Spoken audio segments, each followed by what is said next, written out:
So you're a little baby noob rider who barely knows the difference between a Panigale and a Pan America. It's alright, everyone was a little nincompoop at some point in the beginning of their motorcycling journey, but lucky for you, you exist in the perfect moment in the space-time continuum for the digital overlords to show you this video, rapidly accelerating your evolution from embryonic squid to extraordinary motorcycle evangelist. Here are 7 absolutely silly rider mistakes to avoid. The first mistake that is a clear indicator of a new rider is waving to another motorcyclist above your handlebars. Ouch, so embarrassing. You're out on one of your first rides, you're so excited to finally be part of a real-life, warm-blooded community of humans after a decade of playing RuneScape alone in your basement, and then when you pass another rider, you give them a normal, albeit traditional, friendly wave. Gloved hand elevated, erected outward from your midsection. The only thing that could make it worse is if you waved it back and forth like you're a friendly mailman saying hello to the senile elderly lady on your route who is convinced you're her nephew.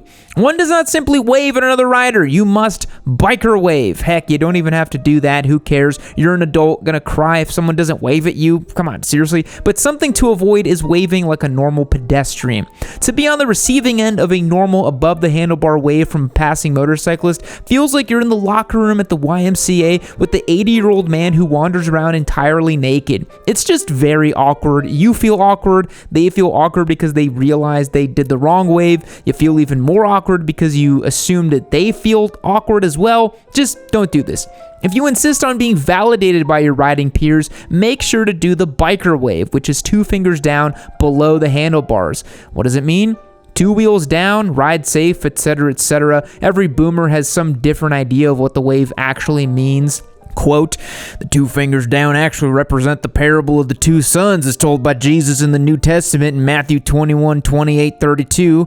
Or, quote, the 2 fingers down represent the 2 atomic bombs dropped on Japan during World War II, and that's why I only ride Harley-Davidsons, brother. Yeah, sure, okay, Grandpa, I think it's time for your medicine. So yeah, if you're gonna wave at a fellow rider, be sure to execute the normal biker wave. Don't wave like a child who sees the ice cream truck coming down the street. The next guaranteed indicator of a new, inexperienced rider or just an outright chaotic rider is a poorly maintained motorcycle.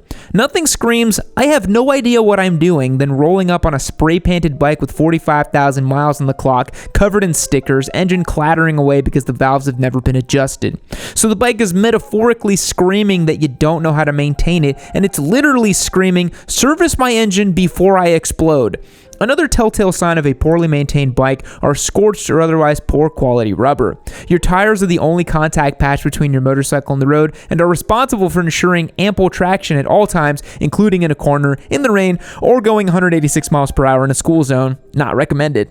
Those few pounds of rubber are the only thing holding your precious little life in their hands. The Grim Reaper does not care how many hours you've spent practicing knee drags on a Chinese Grom in the parking lot behind the Gentleman's Club where your mom works the day shift if your tires are shot from normal use, excessive burnouts, or just generally being junk from the factory. Your days on this mortal plane of existence may be limited. Okay, that might be a little dramatic, but the point is get good tires, keep them properly inflated, and replace them when necessary. That means if you end up on a Royal Enfield, maybe use some of the money you saved from the purchase price to swap out those Zoom Crews for some tires that don't come straight from Alibaba. But make sure you don't blame the tires if you crash, because it's probably your fault. Not only do you want to make sure how to maintain your motorcycle as a beginner, you also need to learn what is and what is not a tasteful modification. It's also easy to identify a noob by just how weird, cheap, or cringeworthy the mods on their motorcycle are. Or maybe they are just a boomer on a Harley-Davidson. There are some basic rules of thumb that a beginner should learn before attempting to modify their bike. Don't buy cheap garbage parts from eBay or Amazon. If you come from the JDM car world, you might be used to giving Jeff Bezos all of your lawn mowing money in exchange for Chinese coilovers or a novelty shifter knob. These cheap parts are so terrible, they never fit right and always require some sort of modification to be able to use, and they break under the slightest use, and they just look really tacky. A neon green anodized gas cap cover does not make your bike look any better. It just screams, I am new to this, but I am trying my very best. And unfortunately, your best isn't enough in this case. That's what Radiohead tells you. If you're riding any sort of semi-modern motorcycle, the most you should really have to do is install a tail tidy, an exhaust, and maybe some nicer mirrors if the stock ones look particularly out of place. And then you should have a pretty clean, nice bike. In my opinion, there is never really a time or place where tacky novelty accessories ever need to go on a motorcycle, and I know that's going to trigger somebody in the comments, I know, and saying, it's my bike, I'm allowed to do whatever I want to it. Yeah, I understand the basic tenets of property ownership. Now, stop hogging the computer at the public library and go home, Grandpa. Do tasteful mods, buy high-quality parts from reputable brands, and install them properly, and you'll be less likely to be ousted as a noob at your local bike night. Every new rider is going to make some mistakes, but one easy way to avoid as many as possible is by heeding the advice of more experienced riders.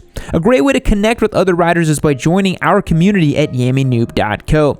Members get access to our exclusive Discord server, which is filled with motorcyclists of all skill levels, so new riders can get advice, older riders can offer wisdom, and you can even gain some advice from your very own Papa Yam. I am on there basically every day.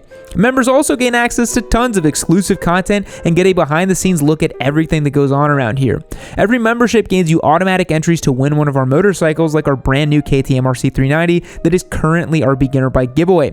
So if you like what we do here on the channel and you want to get more involved, head over to Yammienoob.co and check out all of our membership tiers and bundle up. Now let's get back to the video. If there's a lesson in today's video, it is don't cheap out, especially on your gear. Motorcycles are dangerous. Don't put yourself in any more danger by not wearing proper gear. If you've spent any time in the beginner motorcyclist space, you've heard just about everybody and their brother say how important it is to wear the proper gear. Blah, blah, blah, wear your gear. I completely agree, but that's also been done to death. So instead, I will go through and mention some things I've seen beginner riders wearing that they genuinely believe to be safe, but still don't quite cut it. The first thing I see is a lot of riders wearing fashion boots in lieu of specific motorcycle boots. Motorcycle boots are designed to be safe and functional in a way that is specific to motorcycle riding. A leather fashion boot like Doc Martens or something might be safer than wearing sneakers or, God forbid, flip-flops, but will still not provide the same degree of safety as a dedicated motorcycle boot and prevent your feet from turning into ground chuck in the event of a crash. Similarly, work boots may be safer than sneakers or even fashion boots, but they are designed for safety on the job site, not really on a motorcycle, and will offer different types of protection that may prove inadequate when it's really needed. Similarly, wearing a jacket, even if it's a leather jacket that is not actually designed for motorcycling, will not protect you in the way a motorcycle jacket will. It's like, you're not going to wear a hockey helmet on your motorcycle, are you? Right? So when the AtGad Crusaders say you need a helmet, boots, jacket, and gloves, they mean motorcycle-specific versions of each. Just because it was described as a moto jacket at H&M, it will shred like tissue paper if it were ever to come in contact with the pavement at speed. If you're a beginner rider, it is also common yet avoidable mistake is to ride with bad influences. What I mostly mean is a really easy way to entirely avoid the temptation to ride outside of your skill level is to stay away from group rides as a beginner. While the community is a major point of attraction for new riders, it is easy to fall under the spell of testosterone and hubris and ride in a way that may lead to an accident. It is good to ride with a few trusted friends that you can learn from and can keep you excited about riding, but don't ride with 10 alpha Chad degenerates who can't seem to comprehend why you didn't start on a leader bike when it's not that hard to do so. I've seen some terrible riding footage of people in these groups. Actually, one guy literally losing his life on the 635 expressway in Dallas, and that was due to some terrible choices that they made. So don't let that be you. If you're riding with people who are a lot more experienced and skilled than you, you might be tempted to keep up with the pack, either because of a small monkey-brained instinctual need to prove yourself to the alpha primates in the group, or out of a basic monkey see, monkey do mentality. I wonder what Jane Goodall could learn from observing a group of motorcyclists in their natural habitat. One of them wheelies, then they all wheelie. Interesting. Either way, avoid the group ride when you're first starting out. If the other riders were really your friends, they wouldn't have made you eat that old corn dog they found on the bus bench in front of the biker bar, would they? Another silly thing that beginner riders do is pigeonhole themselves as one type of rider. They spend all this time online fantasizing about sport bikes, learning the lingo, researching racing history before they even swing a leg over a bike. Or they think they want to get a cruiser because their dad and their uncles all ride Harleys, and then they spend after 6 months on an Iron 883 realizing that actually actually go and like to ride on the freeway without having their fillings rattled out. I think it's important for all beginner riders to remain open to the other avenues of motorcycling and realize that every segment has a lot to offer. Because if you say, I'm never going to go ride a cruiser, or I'm never going to go ride a sport bike, or I'm never going to go off-road, or I'm never going to go on the track, and so on and so forth, you're robbing yourself of valuable motorcycle experiences. It's like I've known people who are diehard fast boys, and then they've only ever wanted sport bikes since then before they even started riding. And these are the ones who never want to ride for more than an hour because it's uncomfortable. Like, yeah, of course it's uncomfortable. Maybe you should get an ADV or a retro bike or something other than a homologated race bike. But no way, they're a fast boy and they're committed to that lifestyle. Just keep an open mind is all I'm saying. You never know what you'll end up liking.